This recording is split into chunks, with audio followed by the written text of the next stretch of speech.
Welcome back to Passionately Catholic. Why is Mass so boring?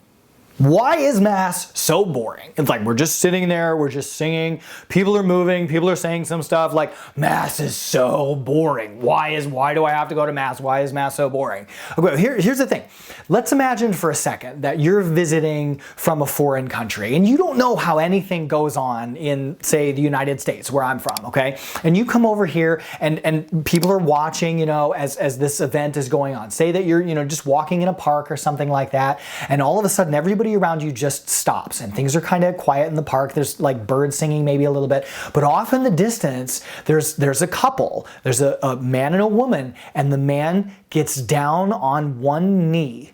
What is he doing? This is ridiculous, okay? And everybody just kind of stops and they're looking at what's going on, and the lady just kind of puts her hands up to her mouth, right? I mean, there's not really any activity there going on, okay? And then he stands up, she's nodding, she starts crying. It's like, oh my gosh, like what happened? Did somebody pass away? Did somebody die? This is so boring. To be honest with you, this is boring. Here's the problem. The problem is Mass is boring when we don't understand what's going on, when we don't see with the eyes of faith what is actually happening. Like this event in the park. Like if we don't understand how a marriage proposal works, if we don't know who these people are, let's say that these people in the park, they're surrounded, maybe there's a whole bunch of college classmates and stuff, and they know that couple and they know their relationship and they know what that relationship has gone through, and they understand the struggles and they understand the way that this couple has overcome those struggles, and now it's been a few years and the guy is finally proposing and she's saying yes, and this is just wonderful.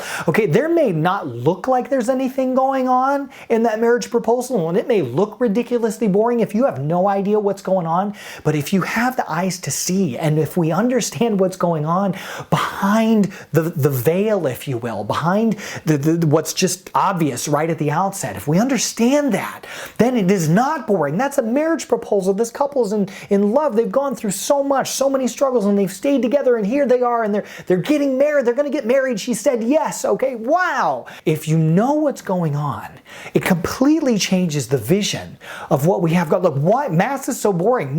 No. Okay, why? Heaven is touching down. Like I imagine sometimes Mass is like a tornado, but the opposite. Okay, I live in the Midwest. We have a lot of destructive. Actually, last night there were 4 tornadoes within 100 miles, or less, within 60 miles of where I live, and some damage related to that. No fatalities as far as I'm aware.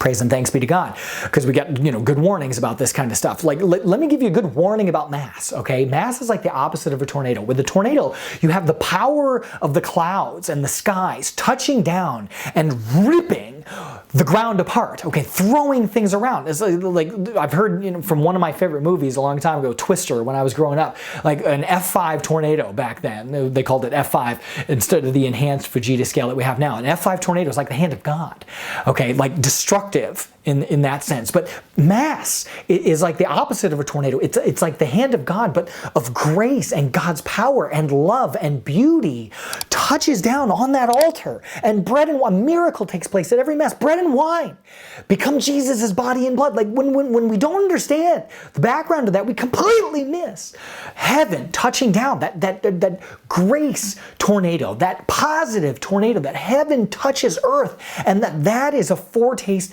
of heaven, because at that Mass we're encountering Jesus Christ in an incredibly unique, special way in the Eucharist that we can't encounter Christ in other ways, like in the Word or in our community with each other or through the priest, and those other senses that Christ is present in the Mass. It's a completely another level, and Jesus allows us to be consumed by Him, to be taken into our bodies. We get to consume the Eucharist under the forms of bread and wine.